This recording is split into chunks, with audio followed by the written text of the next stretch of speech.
Yo, il y a bientôt un an, j'ai fait une vidéo où je parlais de mon rapport au cinéma expérimental à travers le film Memoria, réalisé par Apichatpong Weerasethakul, un réalisateur thaïlandais qui fait des films lents. Vraiment lents. Et il y a quelques jours, un de mes amis m'a proposé d'aller voir un film au cinéma. Évidemment, j'ai dit oui sans même me renseigner sur l'histoire ni même sur le réalisateur. Tout ce que je savais, c'est qu'il était coréen. Je m'y connais vraiment pas beaucoup en cinéma coréen. C'est pas forcément un cinéma qui m'attirait, tout simplement, parce que j'en ai jamais vraiment entendu parler. Le premier film que j'ai dû voir, c'est sûrement Parasite, que j'ai vu trop tôt et qu'il faut que je remate, parce que il m'a absolument pas marqué. Tu sais, c'est le petit film réalisé par Bong Joon-ho qui a gagné la Palme d'Or et qui a remporté 4 Oscars. Ouais, rien que ça. Récemment, je me suis un peu plus intéressé à ce cinéma sud-coréen. J'ai regardé quelques petits films par-ci par-là, comme Ballerina, un film d'action bien inventif, ou encore Sleep, un film d'horreur bien sympathique. Puis je me suis dit que si je voulais vraiment me faire une idée, il fallait que je m'intéresse aux classiques. Du coup, j'ai regardé Old Boy de Park Chan-wook. Et là, j'ai compris. J'ai compris à quel point le cinéma coréen est exceptionnel, inventif, et surtout à quel point il me correspond en tant que spectateur. Et après, j'ai continué. J'ai continué avec Memories of Murder. Et le film a juste confirmé mon attrait pour les films de ce pays. Sauf qu'on n'est pas là pour parler de tout ça. Du moins, pas aujourd'hui. Non, aujourd'hui, on va parler de Hong Sang-soo et de son film In Water, qui est quelque chose de totalement différent. Bien loin des bons gros thrillers.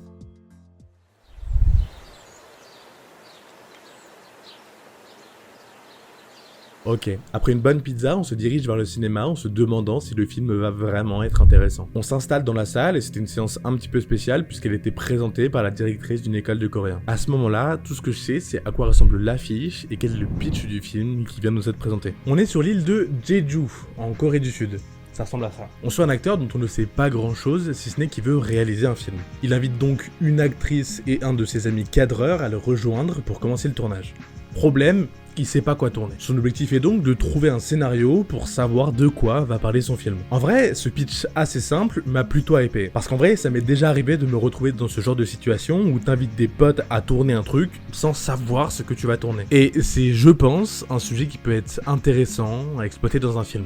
Sauf que bon, comme pour Memoria, vous savez que c'est maintenant qu'il y a une couille qui arrive. On en a parlé au début, ici aussi, le film est lent. Toujours moins que le film thaïlandais puisqu'il ne dure qu'1 heure, mais on reste bien loin des films Marvel avec des cuts toutes les secondes. Non, on est vraiment sur des cinémas lents, qui prend son temps. Son histoire tout du long reste floue, signe de son côté expérimental.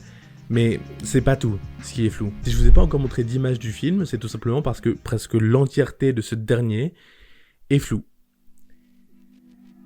Et c'est là que ça devient intéressant. Je vais faire énormément de comparaisons entre les deux films tant ils sont similaires, donc soyez prévenus. Mais là où Memoria est vraiment trop bien, que ce soit dans ses images magnifiques ou son travail de la lumière qui permet au spectateur de se plonger dans la capitale de la Colombie, que ce soit à travers sa nature ou sa ville, In Water, c'est moche. C'est pas un reproche, c'est juste un fait. Je sais pas avec quelle caméra ils ont tourné, mais la plupart des plans sont soit sous-exposés, soit surexposés, ce qui ressemble au premier tournage d'un cinéphile. Et pour autant, j'ai kiffé le film.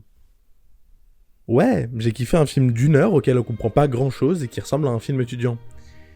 Et du coup, pourquoi ? Déjà, quand je dis que le film est moche, en fait, pas vraiment. Parce que là où la qualité intrinsèque du film est vraiment moindre, les qualités de technique de réalisation, elles sont très bien respectées. Un des trucs que j'ai pu remarquer dans les films coréens que j'ai pu voir, c'est que la plupart des réalisateurs ont une vision très mathématique du cadre, avec des persos qui sont placés à un endroit qui fait sens, où toutes les lignes du cadre font que, ici, il est le mieux mis en avant. Et ici aussi, c'est le cas. On a un trio de personnages qui s'assemblent parfaitement, presque comme les côtés d'un triangle, tout en gardant leur propre personnalité, qu'on peut discerner même à travers ce flou. Bien que le rendu final soit pas merveilleusement beau, les techniques de composition, elles, sont toujours appliquées à merveille. Ça montre plusieurs choses. Déjà que c'est un mec qui sait faire des films qui est à l'œuvre, en même temps avec 36 longs métrages et plusieurs nominations à Cannes.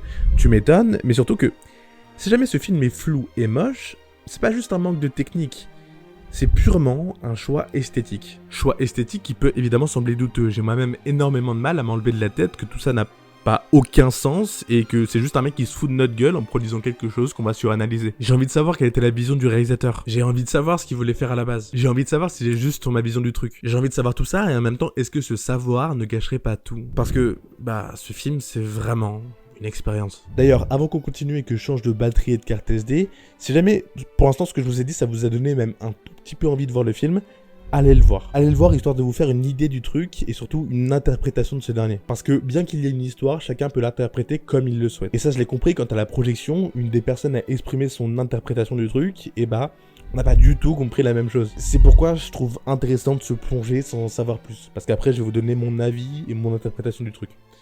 Voilà, c'est tout. Bon, maintenant que cela est dit, qu'est-ce que le film veut dire pour moi? Déjà, j'en ai un petit peu parlé avant, mais pour moi, ce film évoque les premiers tournages d'un cinéaste, où on n'a pas beaucoup de budget, on sait pas trop où on va, mais on fait genre pour éviter de décevoir l'équipe technique. Et là-dessus, il le retranscrit parfaitement. Parce que cette mauvaise qualité d'image peut simplement illustrer les débuts d'un réalisateur, qui avance sans trop savoir où il va, comme dans un espèce de flou. Qui plus est, là où c'est fort, c'est que les acteurs du film sont vraiment géniaux. On croit à 100% à leurs relations, à leurs discussions, et même plus généralement à leurs personnages. On y croit parce qu'on se concentre pas sur le tournage du film, mais sur tout ce qu'il y a autour. Entre une discussion bourrée en train de manger, un repérage pour une séquence dans une ruelle ou une balade quotidienne au bord de la plage. C'est ça, le vrai. C'est tous ces petits trucs futiles qu'on ne montre normalement pas dans un film. Mais ici, on se concentre là-dessus. Il y a un vrai truc de sincérité dans le dialogue et dans le jeu des acteurs qui permet de recréer tous ces moments que j'ai vécu. Honnêtement, je pense que si tout ça est aussi juste, c'est parce que c'est aussi le cas du réalisateur. C'est donc une vraie mise en abîme à travers ce film qui parle de faire des films. Surtout que, de ce que j'ai compris, ce dernier commence à avoir des problèmes de vision.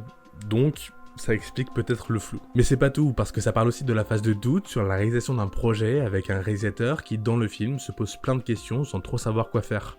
Presque épris du syndrome de la page blanche par lequel toutes les personnes créatives sont déjà passées. Jusqu'à trouver la révélation en voyant, en sentant, en entendant quelque chose qui crée le déclic. Et à partir de là, tout est limpide, tout est clair et logique. Et on peut commencer le tournage. Pour le protagoniste, c'est de voir une personne qui est en train de ramasser les déchets au bord de la plage pendant que les touristes sont en train de contempler l'eau. À la fin de la projection, il y a eu quelques échanges et une des spectatrices a exprimé qu'elle ressentait une vraie noirceur et un pessimisme dans le film.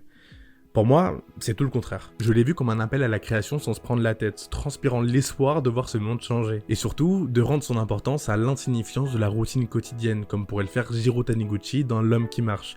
Parce que c'est ces moments-là qui sont vraiment importants. Ce film lent et flou nous rejette instinctivement. Même plongé dans ce dernier, tu peux pas rester focus sur du flou.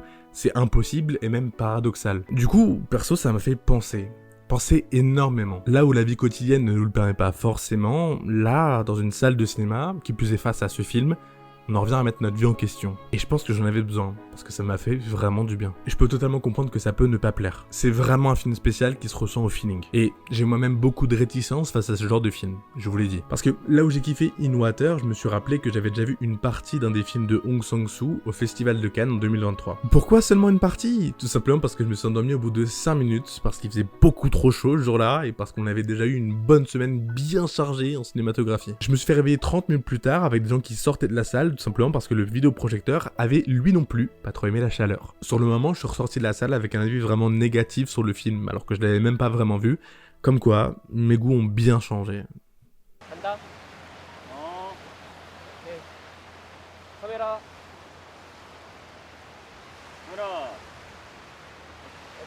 En tout cas, merci à vous d'avoir regardé cette vidéo un petit peu plus chill. Merci le cinéma, merci Lou.